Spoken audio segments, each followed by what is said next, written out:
الحمد لله وكفى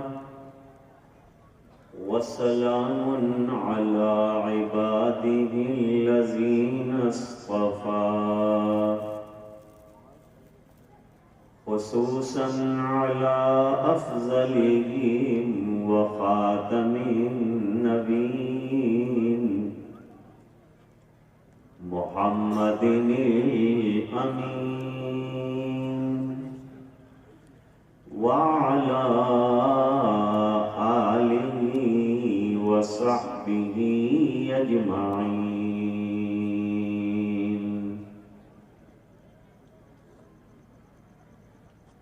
أما بعد فأعوذ بالله من الشيطان الرجيم.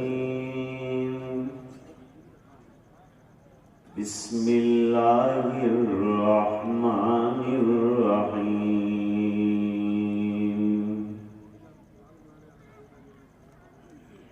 إنا نحن نزلنا الذكر وإنا له لحافظون. صدق الله العظيم. وقال النبي صلى الله عليه وسلم: إن الله يرفع بهذا الكتاب أقواما ويدع به آخرين. صدق رسوله النبي الأمي الكريم. اللهم صل على سيدنا محمد وعلى آل سيدنا محمد وبارك وسلم.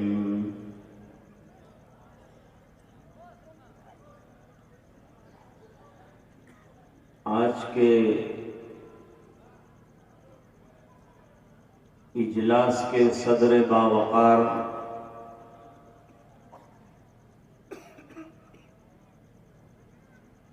دیگر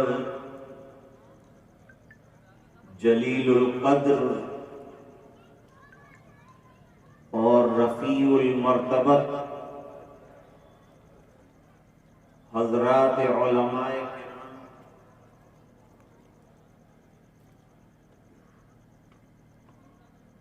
حاضرین مجلس، معززہ موقرہ پردہ نشین دینی مائیں اور بہنیں،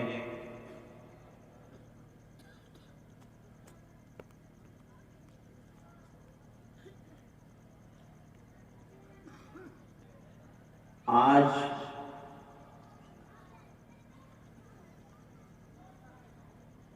اس مشترک مدرسے میں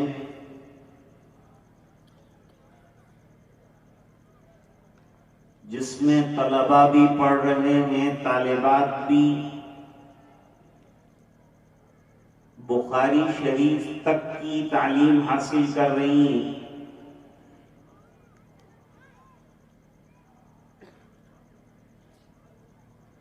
جس میں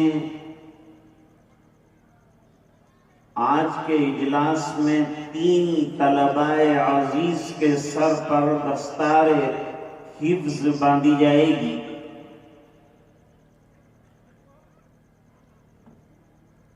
جبکہ 2 طالبات جنہوں نے بخاری شریف مکمل فرمائی ہیں اور آخری حدیث شریف پڑھنے والی ہیں،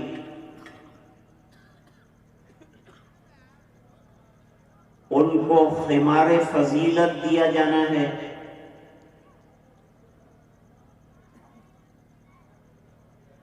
تو گویا آج کے اجلاس میں نور علی نور کا معاملہ ہے.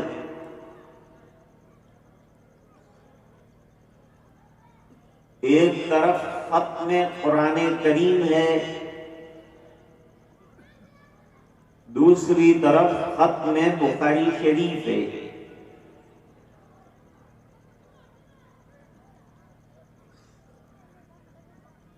اور قرآن کریم کی تکمیل پر دعائیں قبول ہوتی ہیں.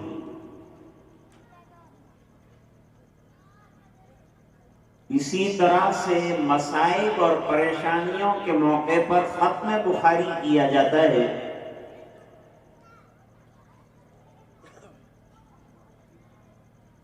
سید جمال الدین اپنے چچا سید اصیل الدین جو بڑے درجے کے محدث ہیں ان سے نقل کرتے ہیں کہ میں نے مختلف پریشانیوں کے لیے تقریباً 120 مرتبہ بخاری شریف کا ختم کیا ہے.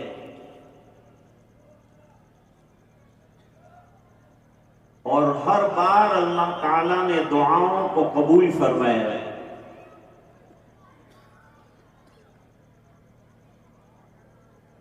علماء نے لکھا کہ جس سفینے میں بخاری شریف رہے گی وہ سفینہ ڈوبنے سے بچ جائے گا.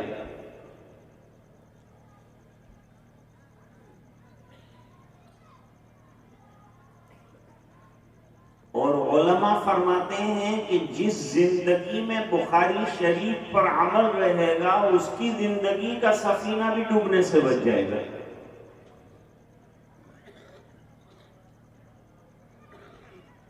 علامہ بلقونی رحمت اللہ علیہ فرماتے ہیں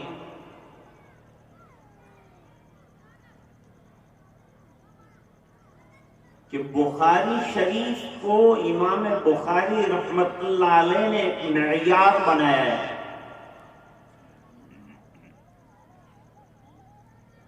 کہ جس کی احادیث کو دیکھ کر دوسری احادیث کو پرکھا جائے.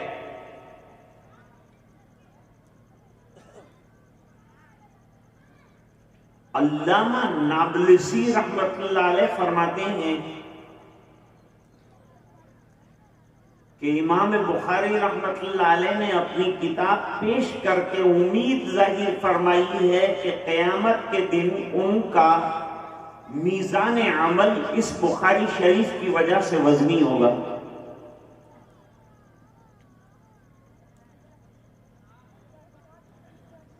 علماء نے ایک بات اور بھی لکھی کہ قرآن کریم روزانہ تلاوت کیا جائے اور ہر تلاوت کے بعد جو دعا کی جائے اللہ تعالیٰ اس دعا کو قبول فرماتے ہیں. اس سے یہ پتا چلا کہ روزانہ قرآن کریم کی تلاوت کا معمول بنانا چاہیے.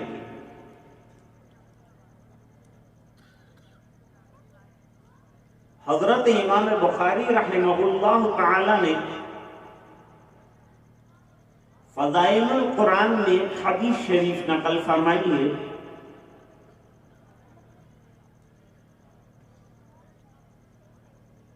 کہ ایک انصاری صحابی جن کا نام حضرت اسید ابن حضیر رضی اللہ تعالیٰ عنہ. آج کل ہمارے یہاں انگلش کا دنیاوی ایجوکیشن کا بہت زیادہ زور ہے، ہمیں آخرت کی بالکل فکر نہیں. حالانکہ ہم میں سے ہر ایک کو مرنا ہے اور ایجوکیشن جتنا دنیا کا ہے سب قبر کے کنارے پر ٹھہر جائے گا. کام آنے کی چیز علم دین ہے اور عمل علی الدین ہے. اور علم بھی علم صحیح ہونا چاہیے اور عمل بھی عمل صحیح ہونا چاہیے اور عقیدہ بھی عقیدہ صحیح ہونا چاہیے.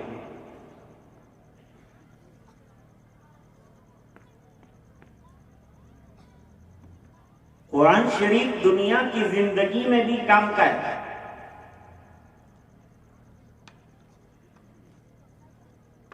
تقریباً تمام صحابہ کرام بڑے تہجد گزار، بڑے عبادت گزار اور بڑے حضور پاک صلی اللہ علیہ وسلم کی سنتوں کے شیدائی ہیں۔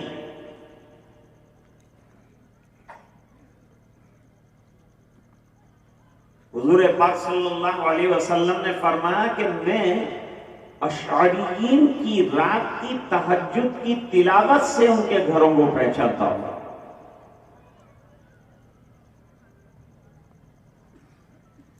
تہجد کی نماز کے لیے فرمایا فَإِنَّهَا دَعْبُ الصَّالِحِينَ، یہ صالحین کا طریقہ رہا ہے اور تمام انبیاء کرام نے تہجد ادا فرمائی۔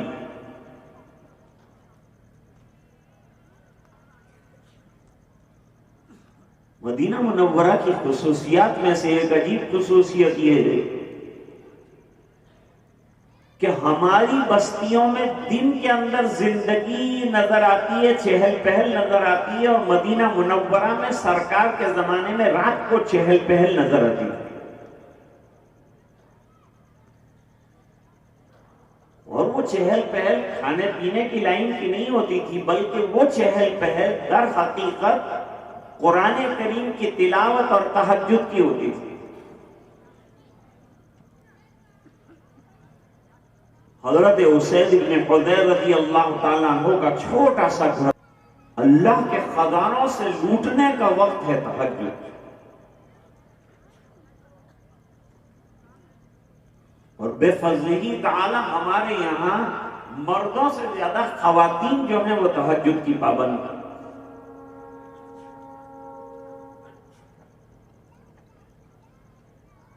تو حضرت اسید بن حضیر رضی اللہ تعالیٰ عنہ نے مصلی بچھا دیا۔ ایک طرف اپنے بچے کو لٹایا جس کا نام امام بخاری رحمت اللہ علیہ نے یحییٰ لکھا ہے، اور اشارہ یہ کیا ہے کہ اپنے بچوں کے نام نبیوں کے نام پر، نیک لوگوں کے نام پر رکھو تاکہ ان کے اندر اچھے اثرات پیدا ہوں، یہ کھلاڑیوں اور اناڑیوں کے نام مت رکھو۔ حضور پاک صلی اللہ علیہ وسلم نے اپنے ایک فرزند کا نام رکھا ابراہیم۔ نام بامعنی اور سادہ ہونا چاہیے۔ دوسری طرف حضرت اسید بن حضیر رضی اللہ تعالیٰ عنہ نے اپنا جہاد کا گھوڑا باندھا، چونکہ صحابہ رات کی نمازیں لمبی پڑھا کرتے تھے۔ پہلی 2 رکعتیں سرکار کی ہلکی ہوتی تھی، اس کے بعد جو 2 رکعتیں زیادہ پڑھتے تھے وہ تمام طویل ہوتی تھی، کبھی 6 پارے 7 پاروں کی تلاوت ایک رکعت میں ہو جاتی ہے۔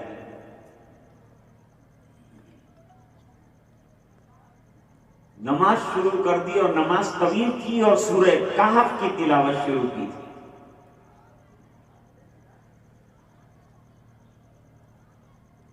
اور بڑی محبت سے پڑھ رہے تھے۔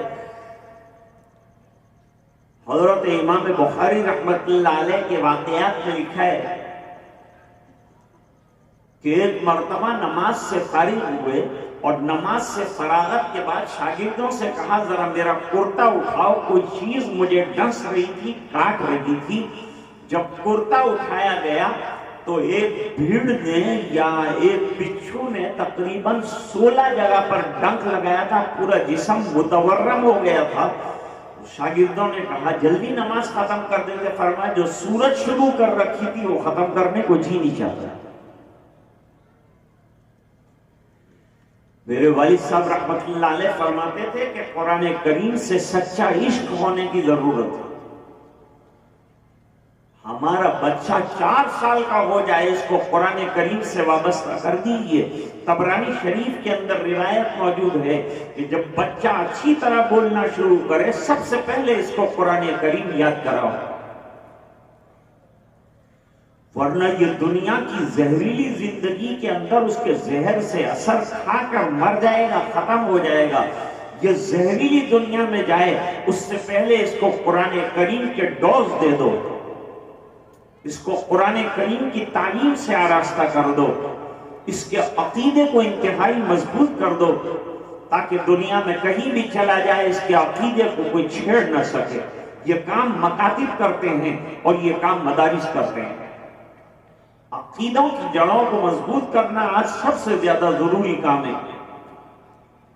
اگر اس ملک میں ہماری بقا ہم کو درکار ہے اور ہمارے جنریشنز کی بقا درکار ہے تو ہم نسلوں کو دنیا کے ساتھ ساتھ دین کا ایجوکیشن دینا بہت ضروری ہے۔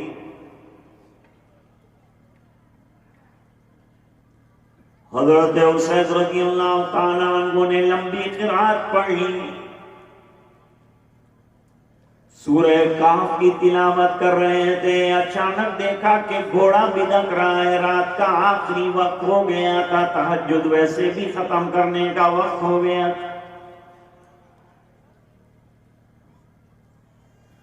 رمضان میں ایسی جگہ مت تلاش کرو جہاں بہت تیزی کے ساتھ قرآن پڑھ کر 20-30 منٹ کے اندر ختم کرتے ہیں۔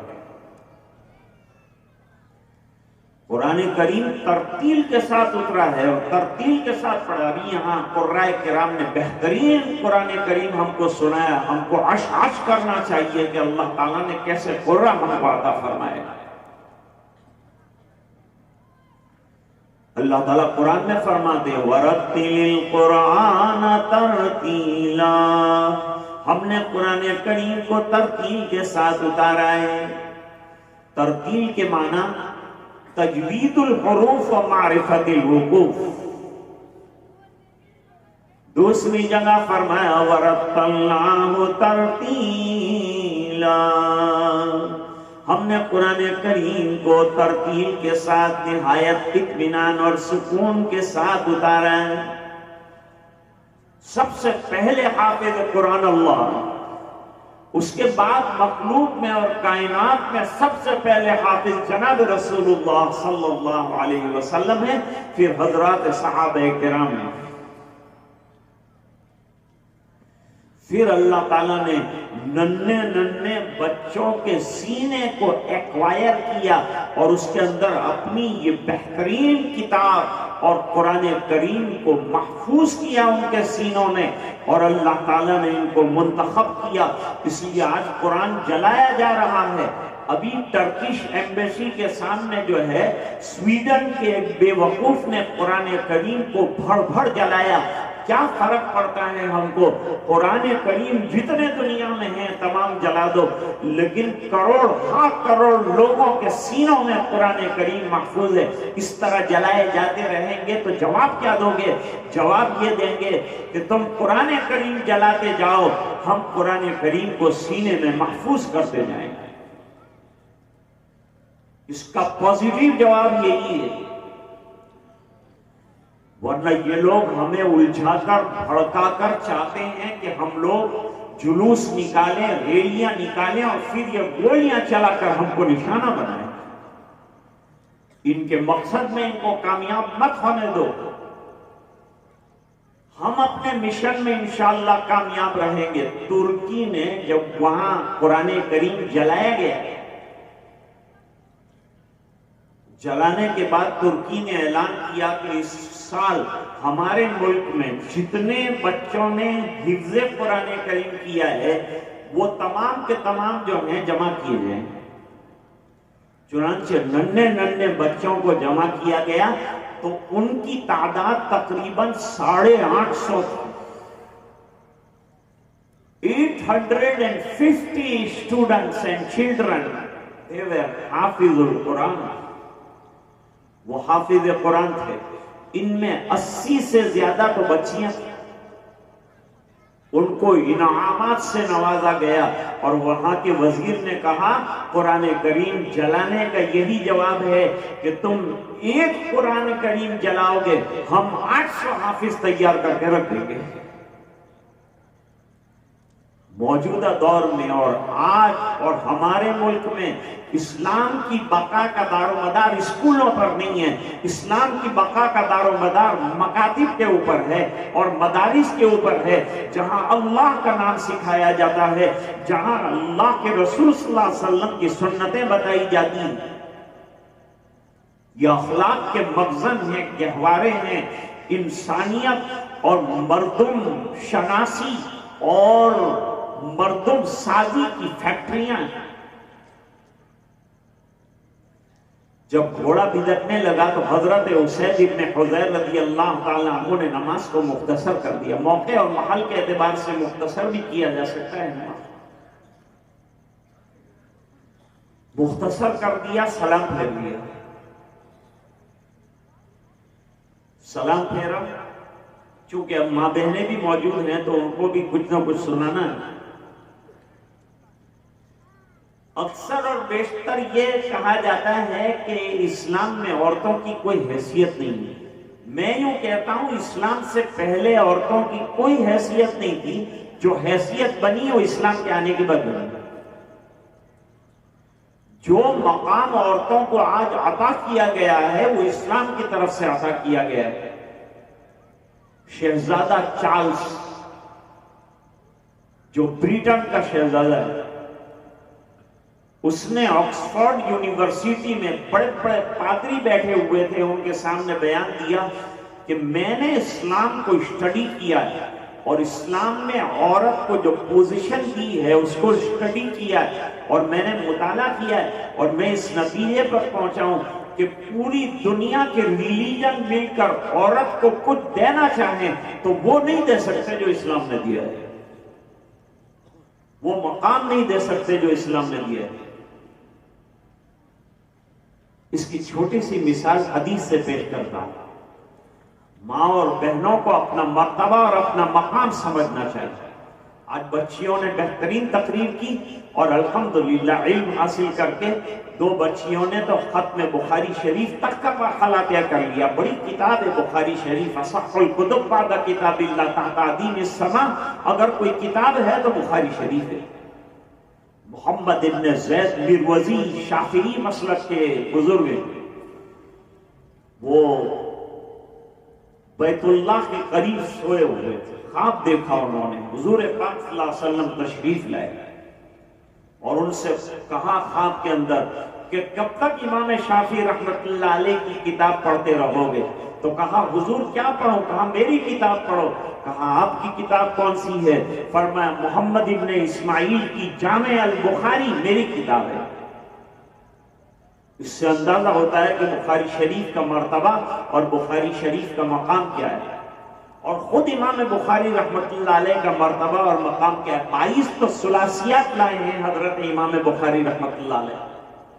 16 سال تک جو ہے روزہ دار رہے ہیں حضرت امام بخاری رحمت اللہ علیہ. امت کی خدمت میں 6000 حدیثیں پیش کرنے کے لیے 2500 مرتبہ غسل کیا ہے امام بخاری رحمت اللہ علیہ, اور 2500 مرتبہ 2 رکعتیں پڑھی ہیں.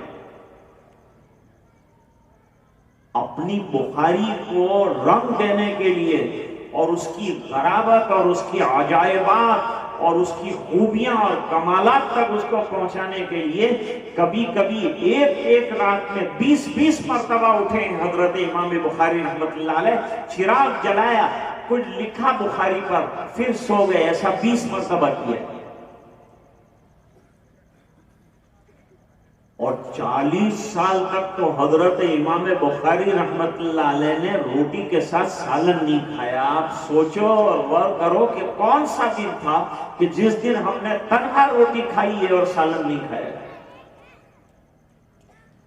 اتنی محنتوں کے بعد جو علم ہم تک پہنچا ہے, یہی وجہ ہے حضرت امام بخاری کے انتہائی درجے کے کمال اخلاص کی کہ سب کتابیں نکالی جانے کی محنتیں ہوئی نصاب درس نظامی سے, لیکن بخاری شریف کو نہیں نکالا جا سکا.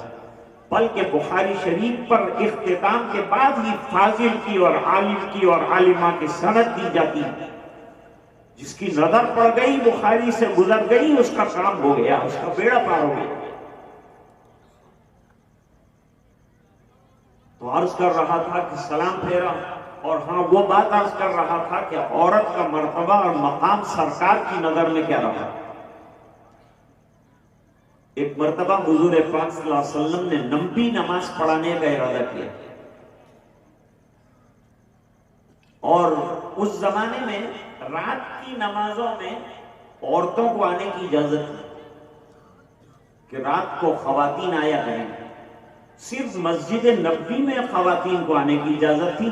مدینہ منورہ میں دوسری 8 مسجدیں اور تھی، وہاں کوئی عورتیں نہیں جاتی تھی، صرف مسجد نبوی شریف کے اندر آتی، کیونکہ وہاں سرکار موجود ہیں، سرکار کے پیچھے نماز، پھر مسجد نبوی کی نماز، پھر حضور کے بیانات، پھر آپ کے علوم کے گنجینے جو بہائے جائیں گے، اس سے وافر حصہ عورت کو بھی ملے گا، کیونکہ نسوانی مسائل بھی بیان ہوں گے.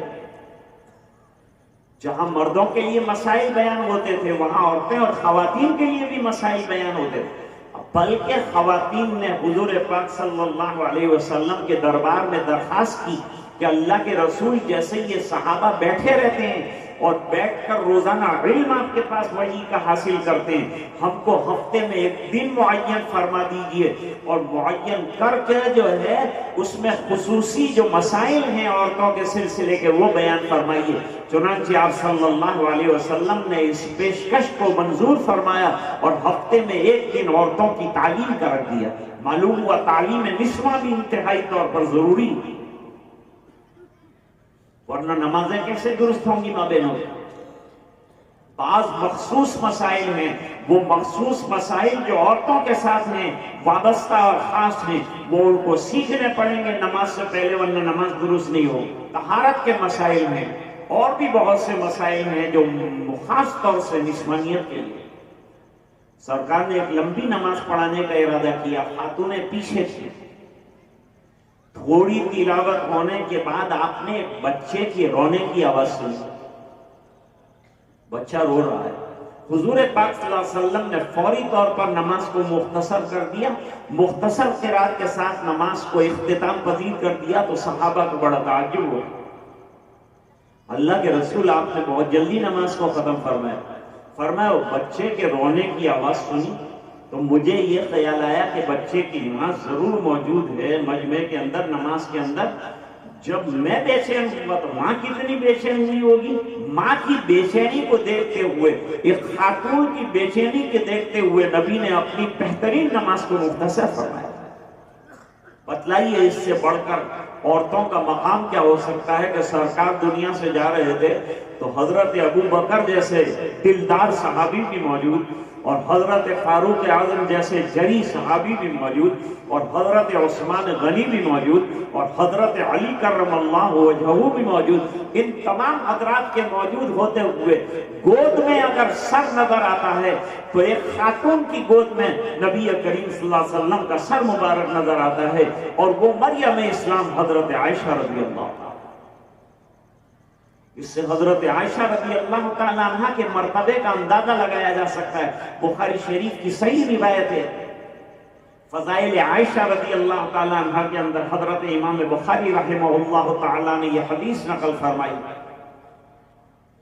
فضل عائشہ رضی اللہ تعالیٰ عنہ علی سائر النساء کا فضل سرید علی سائر الطعام. فرمایا جیسے کھانے کے اندر عرب کے اندر سرید کا مقام ہے. سرید ذرا سمجھا دوں، آپ کا راجستھان کا کھانا الگ ہے، سرید اور سرید جو ہے گوشت اور شوربہ جو ہوتا ہے اس کے اندر روٹی توڑ دی جاتی ہے اور اس کو گیلا کر دیا جاتا ہے، اور وہ بہترین عرب کا کھانا مانا جاتا ہے. یہ سرید جو ہے عرب کا عمدہ ترین کھانا ہے. فرمایا جیسے عرب میں کھانوں میں سرید سے بہتر کوئی کھانا نہیں ہے، اس طرح خواتین اور صحابیات میں اور باقی صحابہ کرام صحابیات کے بعد ازواج کے اندر حضرت عائشہ رضی اللہ تعالیٰ عنہ کا مقام ایسا ہے جیسے کھانے میں سرید کا مقام ہوتا ہے. بڑا اونچا مرتبہ اور بڑا اونچا مقام اللہ تعالیٰ نے خواتین کو عطا فرمایا. اس لیے حضرت مفتی صاحب نے جہاں بنین کا مدرسہ قائم فرمایا وہاں بنات کو محروم نہیں کیا اور ان کو بھی شامل کیا.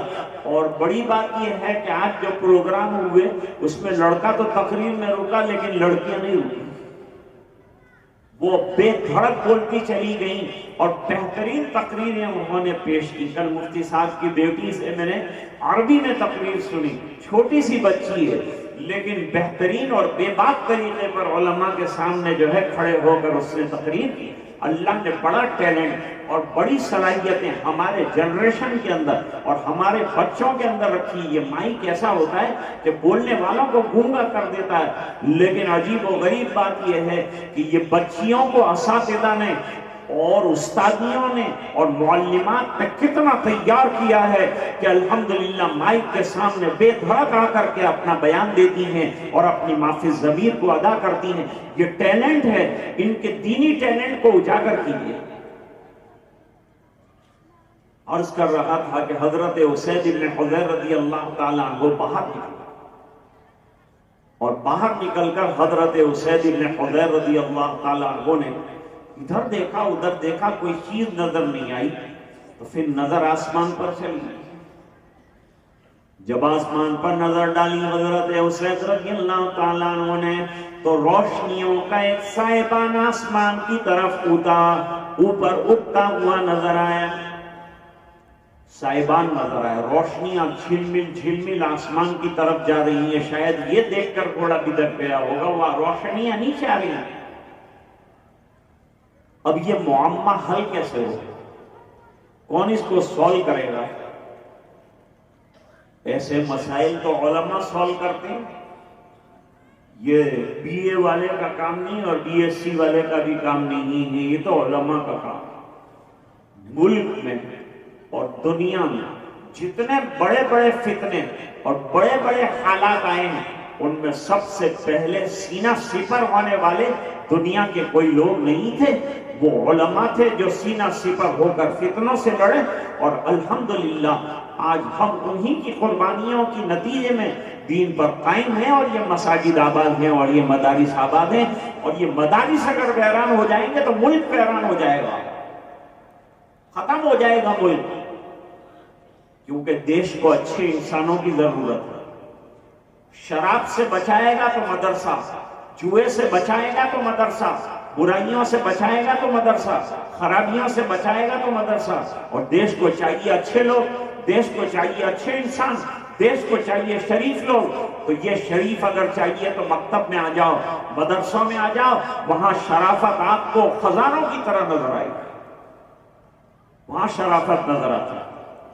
اور سب سے بڑا شریف دنیا کے اندر کوئی آیا تو تاجدار مدینہ، فخر رسل مولا کل دانائے سبل، شفیع المذنبی رحمت للعالمین صلی اللہ علیہ وسلم کو اللہ تعالیٰ نے دنیا کا اشرف ترین انسان بنا کر بھیجا.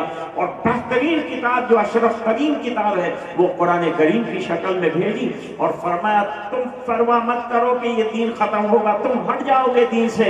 دین کو پرواہ نہیں، میرے پروردگار کو پرواہ نہیں. اللہ نے قرآن کریم میں اعلان فرمایا، ارشاد ربانی ہے، اِنَّا نَحْنُ نَزَّلْنَا الذِّكْرَ وَإِنَّا لَهُ لَحَافِظُونَ. ہم نے یہ ذکر اتارا ہے. علماء توجہ فرمائیں، یہاں قرآن کریم کا نام ذکر دیا ہے.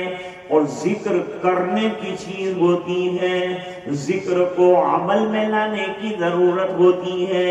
اسی طرح قرآن کریم کو تاکہ نسیان کی زینت بنانے کے بجائے اسے زبان زد کرنا چاہیے، رد اللسان رہنا چاہیے. قرآن کریم کی روزانہ تلاوت کرنا چاہیے. فائدہ کیا ہوگا؟ یہ واقعے کے انتہا پر انشاءاللہ آپ کو خود معلوم ہو جائے گا. آج ہمارے گھر میں کوئی باہر کا اثر ہے، کوئی برا اثر ہے، لوگوں پر برا اثر ہے. جس کو سینہ قرآن کریم والا دے دیا گیا ہو اس پر نہ جنات کا اثر ہے نہ بھوت کا اثر. جس کو اللہ نے قرآن کریم دے دیا، اس لیے میرے والد صاحب کے پاس کوئی حافظ قرآن کریم تعویذ مانگنے کے لیے آتا تو میرے والد صاحب اس کو تعویذ نہیں دیتے. آپ حافظ ہیں؟ جی ہاں میں حافظ ہوں. تو فرمایا جب تیرے سینے میں پورا قرآن تعویذ بنا کر اللہ تعالیٰ نے رکھ دیا اور تیری حفاظت کی گارنٹی اللہ نے دے دی، اب تجھے کیا چیز کی ضرورت؟ سب سے بڑا تعویذ تو قرآن کریم ہے، بہترین کتاب تو قرآن کریم ہے.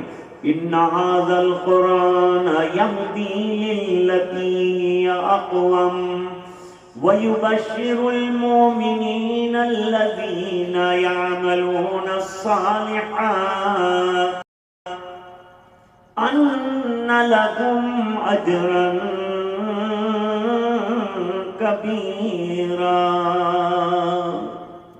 پوری دنیا کو رہنمائی چاہیے تو قرآن کی شمع جل رہی ہے، اس روشنی کے نیچے آ جاؤ، اس ضابطے کے نیچے آ جاؤ، اس آئین کے نیچے آ جاؤ، اس کانسٹیٹیوشن کے نیچے آ جاؤ، اللہ تعالیٰ تمہیں آسمانوں پر پہنچا دے گا۔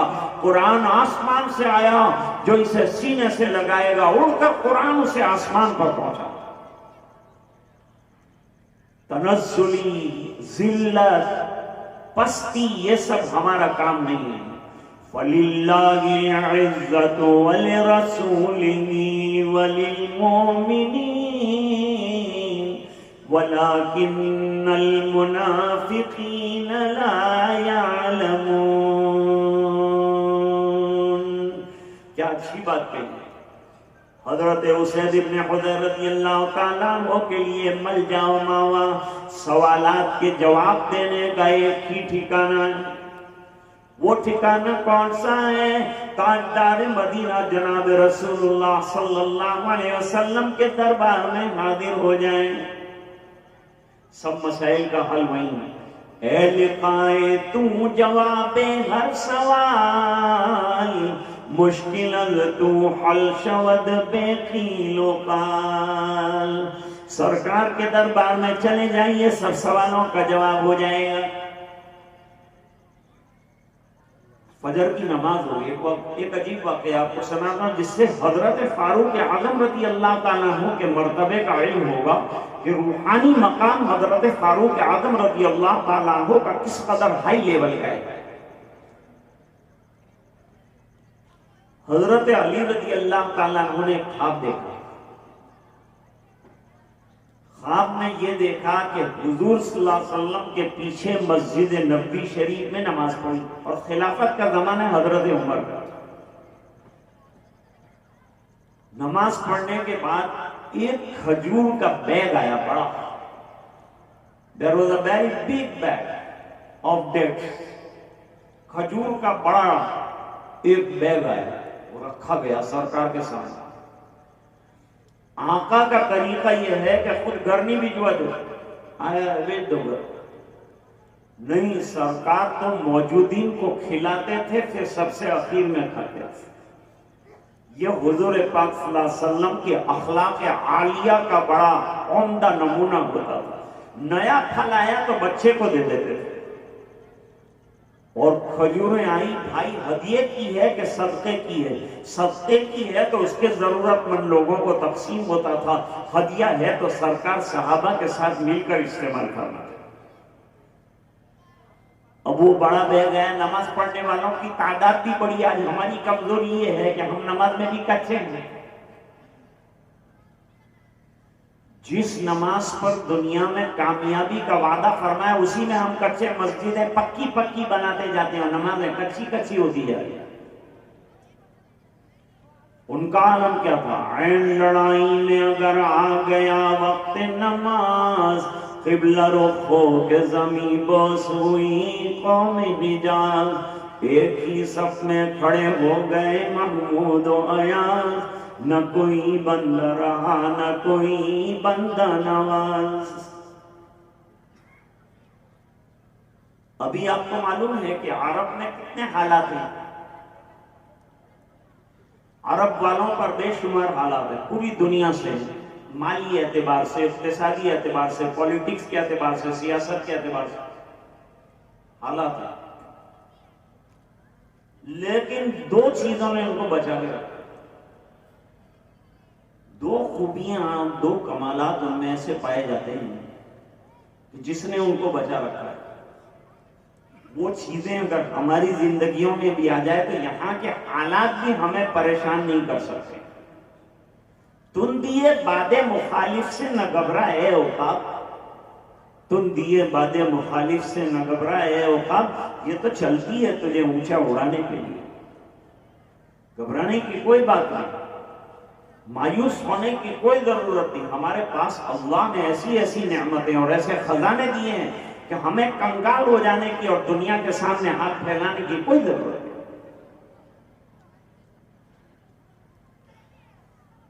اور اب کبھی بھی سفر میں ہوگا، اس کے پاس 5 کروڑ کی رولس رائس، لیکن بالکل ریگستان کے اندر نماز کا ٹائم، ٹائم آف نماز. What a great عبادت اللہ سبحانہ و تعالیٰ is granted to the مسلمین. اللہ تعالیٰ نے کیا بہترین عبادت ہم کو عطا فرمائی. میرا ایک دوست تھا، جماعت میں چل رہے تھے لوگ، اس نے تقریر کی، بہت اچھی تقریر کی. اس نے کہا نماز از اے ویل کنٹرول عبادت. نماز جو ہے ہم کو کنٹرول کرنے والی عبادت ہے. It controls our eyes. نماز ہماری آنکھوں کو بھی کنٹرول کرے. نماز کنٹرولز یور ایئرز. آپ کے کان امام کی آواز پر لگے ہوئے، باہر کی آواز آپ کو نہیں سننی. Controls your tongue. ادھر ادھر کی کوئی بات نہیں، صرف اللہ کا نام بولنا ہے، اللہ کی بڑائی بولنا ہے. دوسروں کی بڑائی نہیں چاہیے، اللہ کی بڑائی چاہیے. اللہ سب سے بڑے ہیں، یہ مزاج بنانا ہے. It controls your heart. It controls your brain. It controls your soul and your whole body. فرماتے ہیں نماز پوری باڈی کے سسٹم کو کنٹرول کرتا ہے، دل دماغ کو کنٹرول کرتا ہے، جسم کو کنٹرول کرتا ہے، روح کو کنٹرول کرنے والی عبادت ہے. اگر چاہتے ہیں کہ آپ ویل ڈسپلین ہو جائیں تو آپ کو نماز کی پابندی کرنی چاہیے. کہیں بھی چلے جائیں، نماز. جہاں سفر میں اس نے دیکھا نماز کا وقت ہوا، گاڑی سائڈ پر لگائے گا، لمبی چوڑی صف نکالے گا، مائک لگائے گا، اذان دے گا، لوگوں کو بلائے گا، اور وہاں ریگستان کے اندر جو ہے فرض نماز ادا کرے گا. چاہے کیسے بھی سرکمٹنسیز ہو، چاہے بھی کتنے بھی سینٹیمنٹس خراب ہو، لیکن وہ نماز نہیں. یہ نماز نے اس کی حفاظت فرمائی، نماز میں کامیابی کا وعدہ فرمایا. فرمایا قد افلح المؤمنون الذین هم فی صلاتهم خاشعون. البتہ تحقیق کے وہ لوگ جو نماز میں بہت زیادہ کنسنٹریشن رکھتے ہیں، they are the most successful people in the sight of Allah سبحانہ و تعالی. نہایت کامیاب لوگ. We are looking for the success here and there. ہم لوگ کامیابی کے لیے ادھر ادھر جا رہے ہیں. کامیابی تمہارے قدموں میں پڑی ہے، تمہارے سامنے ہے، نظر نہیں آتی.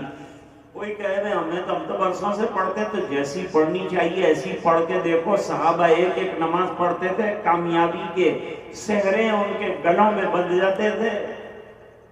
ایک نماز کی طرح مسجد میں آئے گا، عرب دیکھے گا 2 گانا پڑھنے کے بعد 2 منٹ بچ گئی ہے. He takes out the Quran from the pocket. وہ قرآن کریم جو ہے نکالتا ہے اپنے جیب سے اور فوراً تلاوت قرآن کریم شروع کر دیتا ہے. یہ قرآن کریم بھی اس کا محافظ بن گیا. نماز نے بھی اس کو دنیا کے حالات سے بچا لیا. یہ 2 نعمتوں کو ہمیشہ اپنے پاس مضبوطی کے ساتھ تھام کر رکھو، چاہے آپ کہیں بھی ہو. سر سید نے علی گڑھ یونیورسٹی بنائی تو لوگوں نے کہا آپ نے کیا کیا، یہ کیا بنایا آپ نے، آپ کیا چاہتے ہیں؟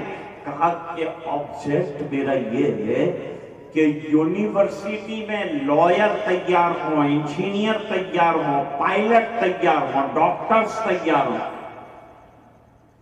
یہ سب لوگ یونیورسٹی کے اندر تیار ہوں، اور میری یونیورسٹی کا فاضل اور اسکالر ایمبیسیڈر بن کر کسی ایمبیسی میں جائیں، اس کی گاڑی کے اوپر انڈیا کا جھنڈا لہرا رہا ہو، اور نماز کے وقت اس کی گاڑی مسجد کے دروازے پر کھڑی ہو اور وہ پہلی صف کے اندر جبین نیاز جھکا کر کھڑا ہو. بس میرا یہ مقصد. دنیا پڑھنے سے اور دنیا کے ایجوکیشن سے اسلام نے روکا ہی نہیں. کون کہتا ہے کہ اسلام ایجوکیشن کا دشمن ہے؟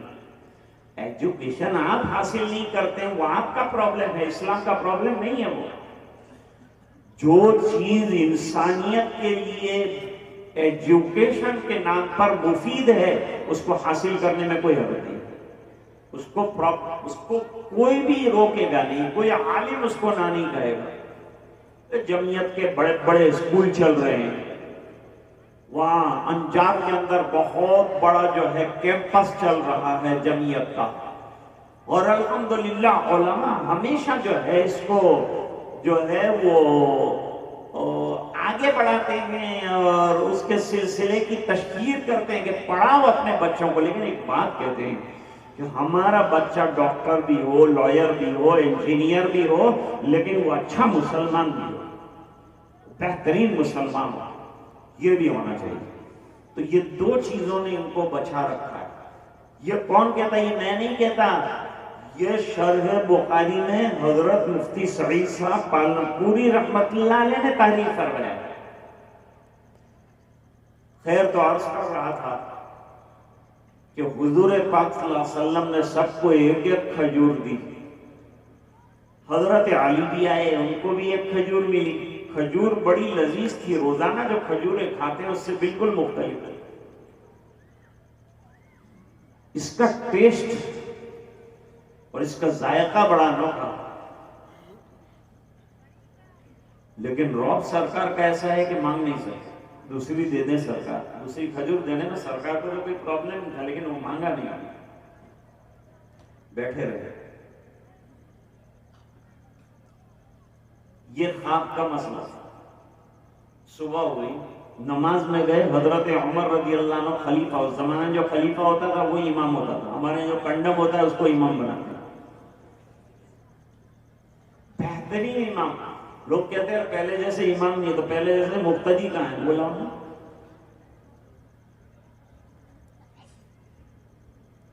بیچارے ایک امام صاحب بہت آہستہ آہستہ قرات پڑھ رہے تھے، مقتدیوں نے کہا بھائی آواز بڑھا، اتنی آہستہ کیوں پڑھتے ہو؟ کہا کہ جتنی تم تنخواہ دیتے ہو اس کے حساب سے والیوم رکھا،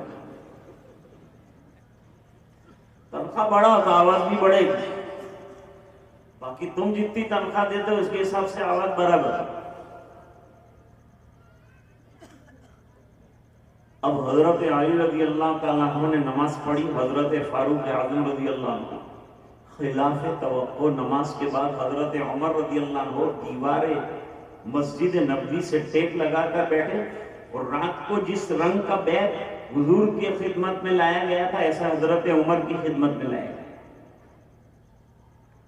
حضرت عمر رضی اللہ تعالیٰ عنہ نے بانٹنا شروع کیا، سب کو ایک ایک کھجور دی، حضرت علی کو دی، تو حضرت علی کو محسوس ہوا کہ رات کو جو کھجور حضور نے کھلائی تھی وہ ذائقہ اور یہ ذائقے میں بالکل فرق نہیں، لیکن وہاں یہ کہ سرکار کا رعب اتنا ہے کہ میں مان نہیں سکا، لیکن یہاں تو حضرت عمر رضی اللہ عنہ کے ساتھ رشتہ داری میری بیٹی بھی دی ہوئی اور دوستی بھی ہے، مشورے بھی موقع بہ موقع دیے جاتے ہیں، میں مان سکتا ہوں، تکلف نہیں ہے۔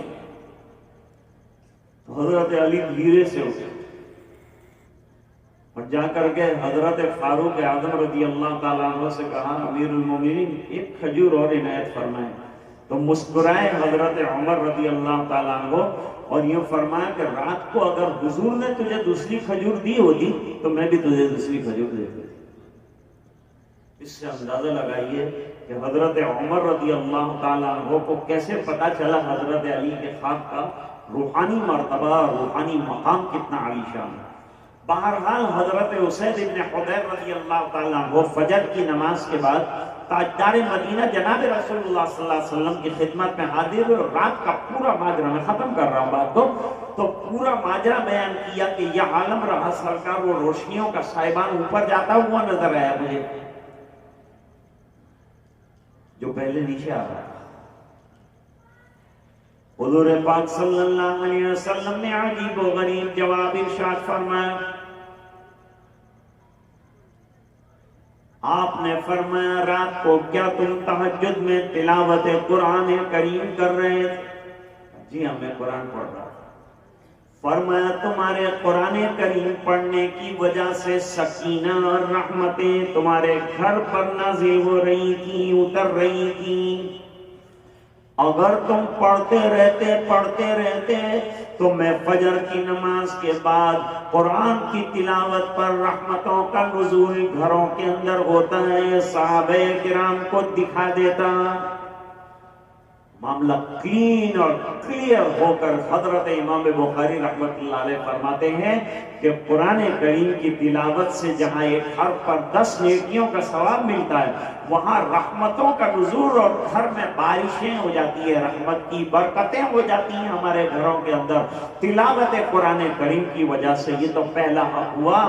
بعد میں قرآن کو سمجھنا ہے، جس کے لیے یہ مدارس ہیں، اور اس کے بعد اس پر عمل کرنا ہے، یہ تیسرا حق ہے۔ اور قرآن کریم کے ایک ایک حرف کا احترام کرنا ہے اور ادب کرنا ہے اور اس کو سینے سے لگانا ہے۔ اور دنیا کی تعلیم اور ایجوکیشن اور دینی ایجوکیشن کا فرق میں آپ کو بتاتا ہوں کہ جب کالج جاتا ہے، اسکول جاتا ہے ہمارا اسٹوڈنٹ، تو اس کے پاس بہت بڑا پشتارا ہوتا ہے جو اس کی پشت کے اوپر لادا جاتا ہے۔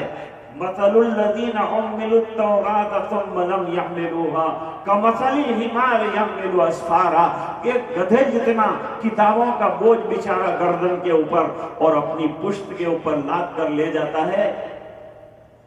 پشت پر اس لیے لاتا ہے کہ اس میں اشارہ ہے کہ یہ پیٹھ کے پیچھے ڈالنے والی چیزیں ہیں، یہ عارضی اور ٹیمپرری چیزیں ہیں، یہ ایور لاسٹنگ چیزیں نہیں ہیں، ہمیشہ کی چیزیں نہیں ہیں، لہذا اس کو پیچھے رکھو۔ اس لیے پشت کے پیچھے رکھا۔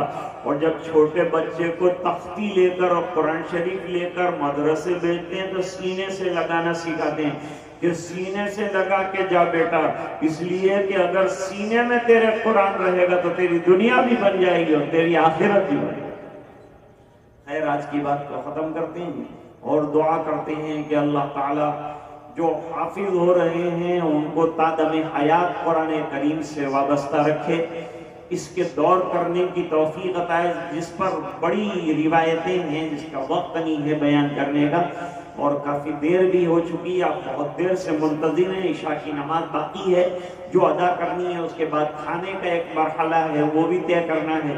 اس کے دوران ابھی کچھ اور پروگرام آپ کے سامنے آئیں گے، نکاح بھی 2 ہیں جو ابھی پڑھائے جانے ہیں، تھوڑی دیر اور صبر و تحمل سے تشریف فرما رہے ہیں، انشاءاللہ یہ تمام تقریبات منعقد ہو کر ختم ہوگی اور اس کے بعد انشاءاللہ دعا ہوگی۔ وآخر دعوانا الحمدللہ۔ محمد سفیان بن محمد شوکت، محمد مجاہد بن ایوب میوات، آفتاب عالم بن مشتاق، یہ تینوں بچے آ جاؤ بھائی، تینوں بچے آ جاؤ اور دستار بندواؤ۔ لو یہ لے آ جائیں، سب بولو سلام علیکم، سیدھے